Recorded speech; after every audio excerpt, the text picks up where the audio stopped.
Good morning बच्चों। अपनी कक्षा 10 सामाजिक विज्ञान में जो लोकतंत्र का लेसन चल रहा है उसमें आज अपन पढ़ेंगे लोकतंत्र के विभिन्न रूप।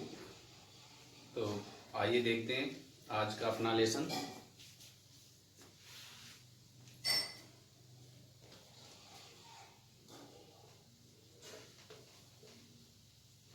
लोकतंत्र के विभिन्न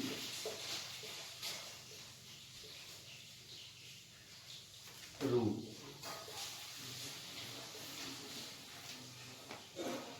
वेरियस फॉर्म्स ऑफ डेमोक्रेसी। अंग्रेजी में इसे बोलते हैं वेरियस फॉर्म्स ऑफ डेमोक्रेसी।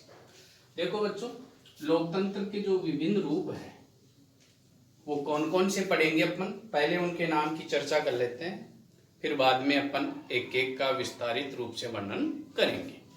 तो पहला रूप अपन पढ़ेंगे वो है राजनीतिक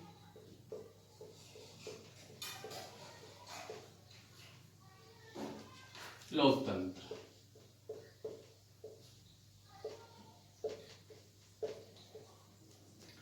दूसरा पढ़ेंगे सामाजिक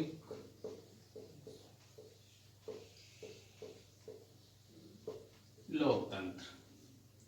तीसरा पढ़ेंगे अपन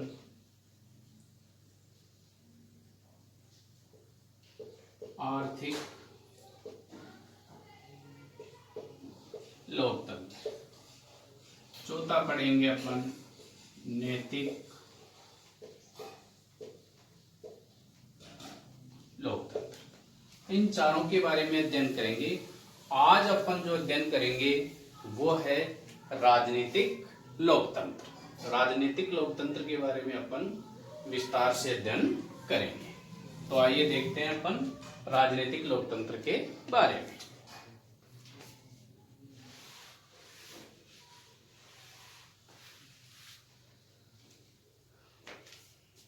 पॉलिटिकल डेमोक्रेसी। अब राजनीतिक लोकतंत्र क्या है इसके बारे में अपन अध्ययन करते हैं। इसको अतीत में क्या बोलते थे, आधुनिक युग में क्या बोलते हैं और इसकी क्या अवधारणा प्रचलित है। देखो बच्चों, राजनीतिक लोकतंत्र को अतीत में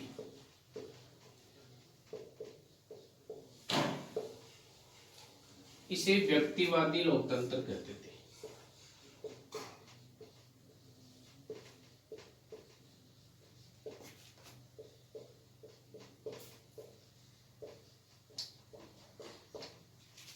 व्यक्तिवादी लोकतंत्र।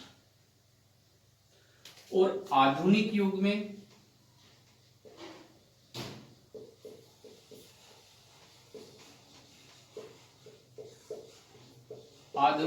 में इसे उदारवादी लोकतंत्र कहते हैं।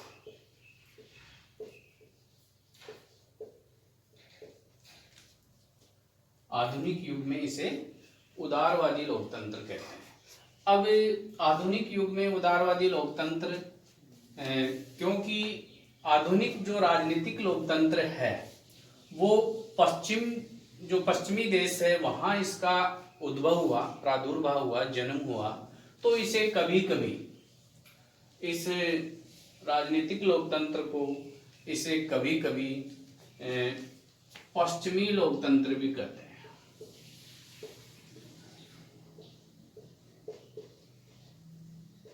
क्योंकि पाश्चात्य देशों में इसका विकास हुआ। जो मार्क्सवादी हैं वो इसे पूंजीवादी लोकतंत्र कहते हैं।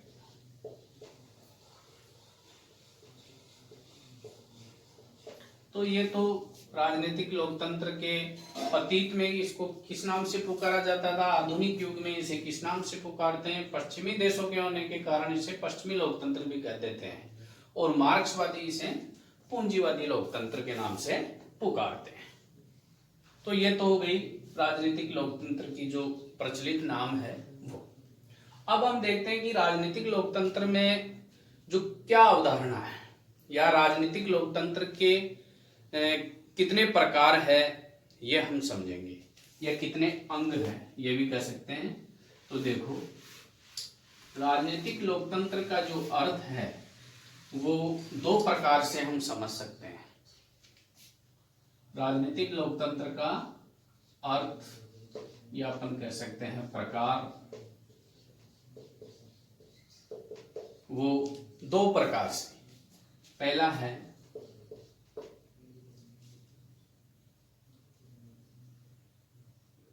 राज्य के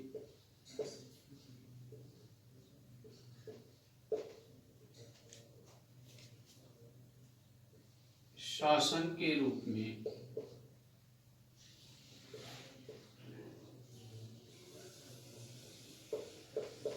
राज्य के शासन के रूप में लोकतंत्र।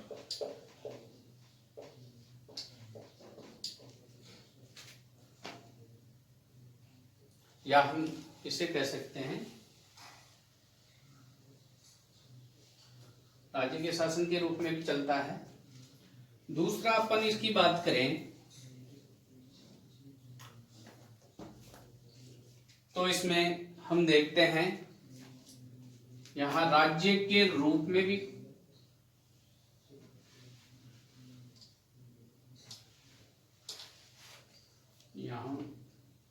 राज्य के रूप में लोकतंत्र, शासन का अलग से है।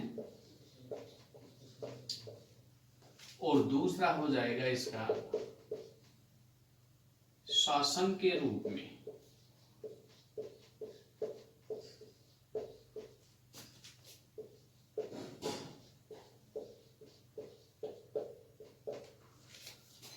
राज्य के रूप में लोकतंत्र और शासन के रूप में लोकतंत्र।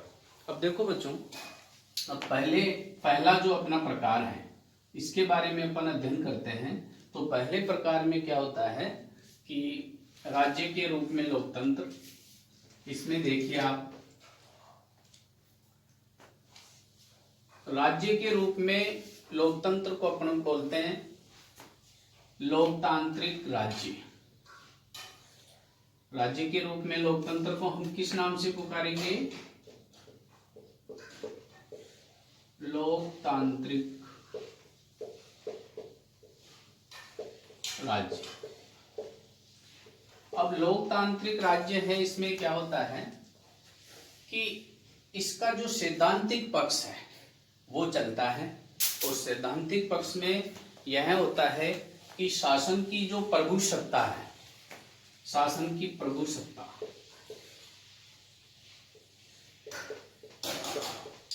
ये प्रभु सत्ता जनता में निवास करती है। किसमें निवास करती है? जनता में। और जनता सरकार का निर्माण करती है, उस पर नियंत्रण करती है और उसको पदच्युत भी कर सकती है। तो ये पूरी जो शक्ति है, सरकार का निर्माण, सरकार का निर्माण, नियंत्रण एवं पदच्युत, ये अंतिम शक्ति किसके पास है? जनता के पास। तो ये लोकतांत्रिक राज्य, जिसे डेमोक्रेटिक स्टेट बोलते हैं अपन अंग्रेजी में, लोकतांत्रिक राज्य या डेमोक्रेटिक स्टेट। तो इसमें तो ये बात आ गई। अब जो अपना दूसरा प्रकार था अपना शासन के रूप में लोकतंत्र।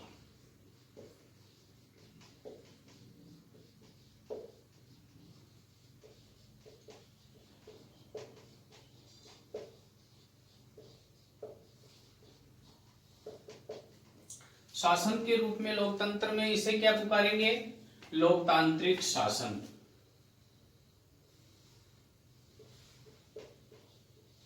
उसको लोकतांत्रिक राज्य पुकारते थे, इसको पुकारेंगे लोकतांत्रिक शासन। अब लोकतांत्रिक शासन क्या चाहता है? लोकतांत्रिक शासन में क्या अर्थ निहित है?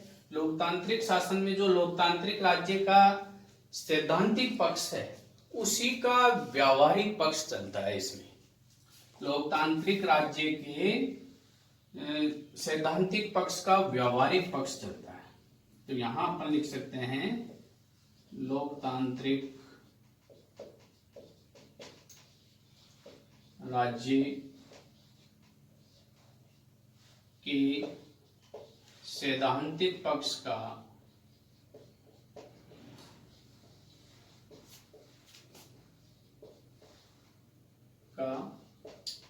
व्यावहारिक रूप।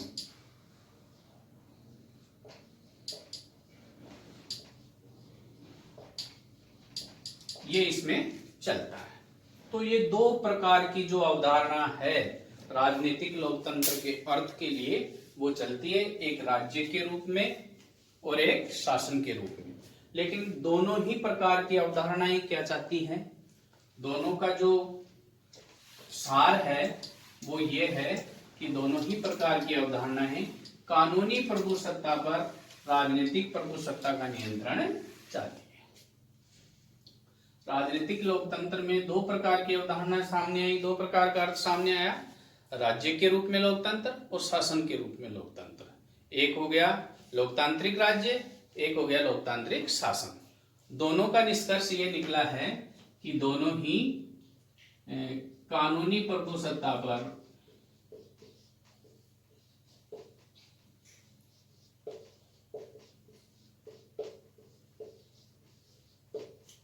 कानूनी प्रभुसत्ता पर राजनीतिक प्रभुसत्ता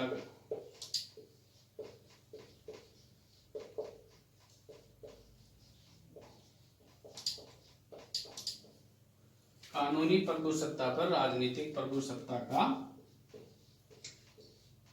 नियंत्रण। कहने की बात यह है कुल मिला के कि कानूनी प्रभुसत्ता से ऊपर कौन है? राजनीतिक प्रभुसत्ता। यह बात इसमें निकल के आई है। अब अपन आगे बात करते हैं बच्चों कि जो लोकतांत्रिक शासन, इसमें एक लोकतांत्रिक राज्य और एक लोकतांत्रिक शासन आया। तो लोकतांत्रिक शासन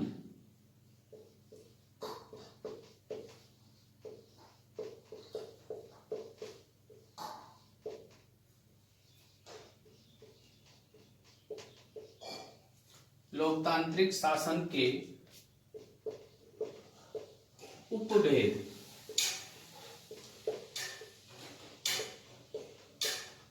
देखो, राजनीतिक लोकतंत्र के तो दो भेद हो गए, लोकतांत्रिक राज्य और लोकतांत्रिक शासन। लेकिन जो लोकतांत्रिक शासन है इसके भी दो भेद प्रचलित हैं जिसे हम उपभेद कहते हैं। तो इसमें पहला है प्रत्यक्ष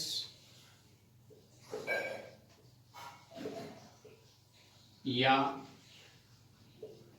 शुद्ध लोकतंत्र।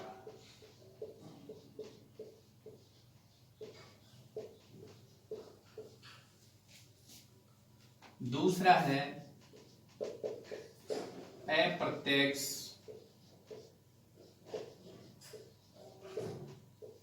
या प्रतिनिधि लोकतंत्र।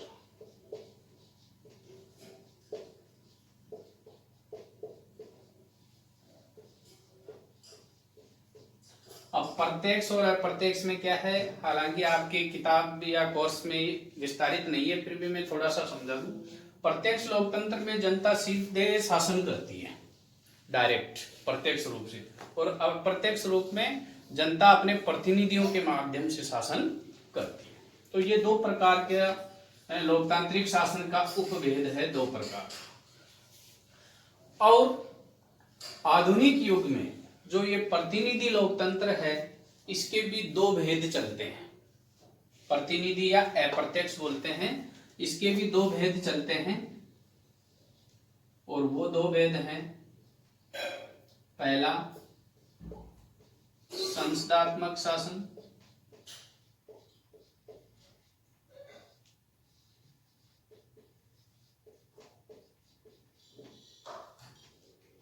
और दूसरा है अध्यक्षात्मक शासन।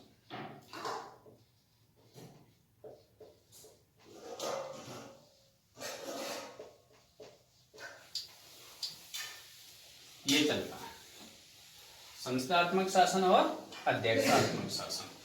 तो इस प्रकार राजनीतिक लोकतंत्र का जो अर्थ है, इसके प्रकार राज्य के रूप में और शासन के रूप में, और फिर जो लोकतांत्रिक शासन है उसके उपभेद दो पाए जाते हैं, उनका अपन ने समझ लिया। और उस उपभेद के भी फिर जो है प्रत्यक्ष या प्रतिनिधि लोकतंत्र है, उसके दो प्रकार आधुनिक काल में चलते हैं, ये चलते हैं। अब आगे हैं अपने राजनीतिक लोकतंत्र की ही, या अपन कह सकते हैं इसके जो दो प्रकार है, लोकतांत्रिक राज्य या लोकतांत्रिक शासन की कुछ मान्यताएं। अब मान्यताओं में क्या है बच्चों कि जो अपन ने पढ़ा उससे क्या निष्कर्ष निकल के सामने आया, वो ही उसकी मान्यता है, वो ही उसकी शर्तें हैं। तो उनके बारे में अपन पढ़ेंगे।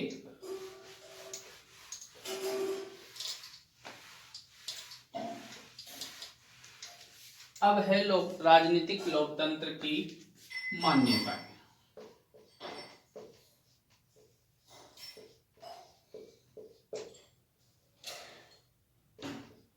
तो पहली मान्यता है कि राजनीतिक लोकतंत्र उदारवादी संविधानवाद में विश्वास करता है। राजनीतिक लोकतंत्र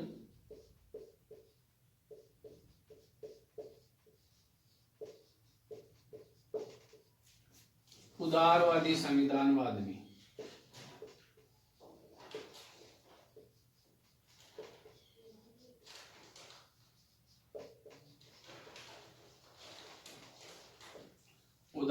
संविधानवाद में विश्वास करो।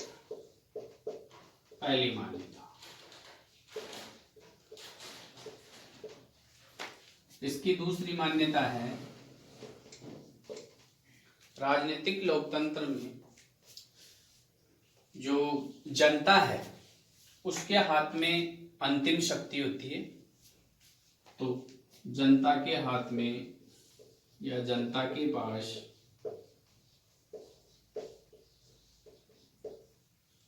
अंतिम शक्ति, या हम कह सकते हैं प्रभु सत्ता का निवास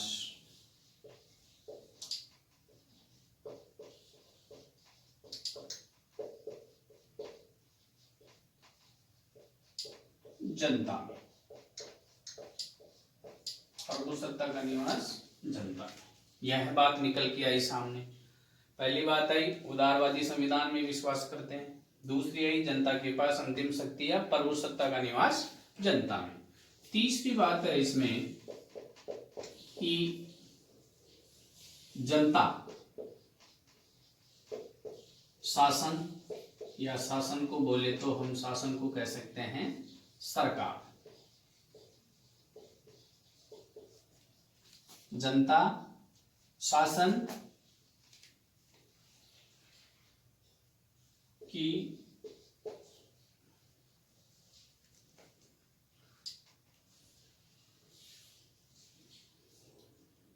या शासन का या सरकार का निर्माण,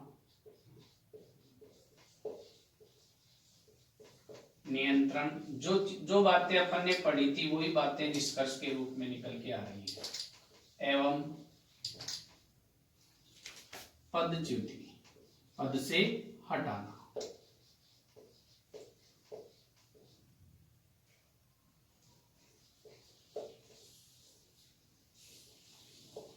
अधिकार जनता के पास में।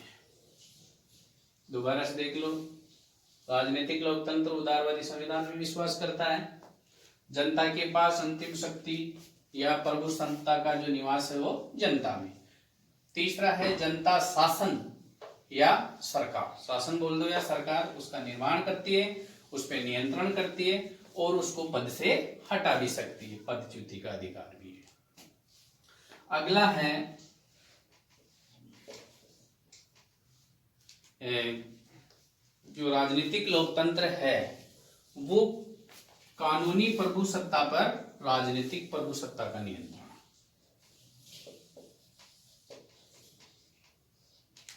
कानूनी प्रभुसत्ता पर राजनीतिक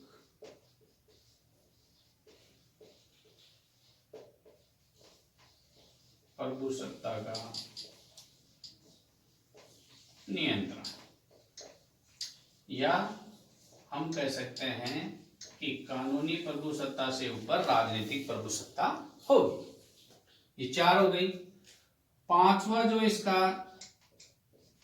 इसकी जो मान्यता है वो यह है कि राजनीतिक लोकतंत्र, या हम कह सकते हैं लोकतांत्रिक शासन, लोकतांत्रिक राज्य साध्य नहीं है। राजनीतिक लोकतंत्र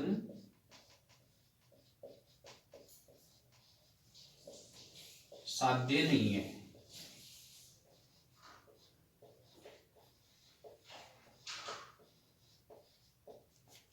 यह लोकतंत्र के आदर्शात्मक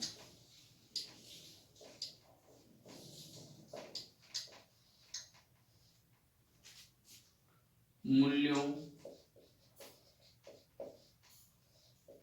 को प्राप्त करने का साधन है।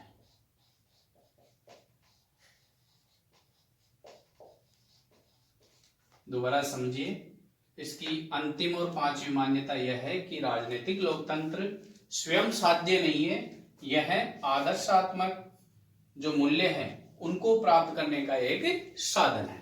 इस प्रकार ये राजनीतिक लोकतंत्र जो था, एक रूप लोकतंत्र का, उसका विस्तारित अध्ययन यह हुआ। आगे अपन पढ़ेंगे सामाजिक लोकतंत्र। आज इतना ही। जय हिंद,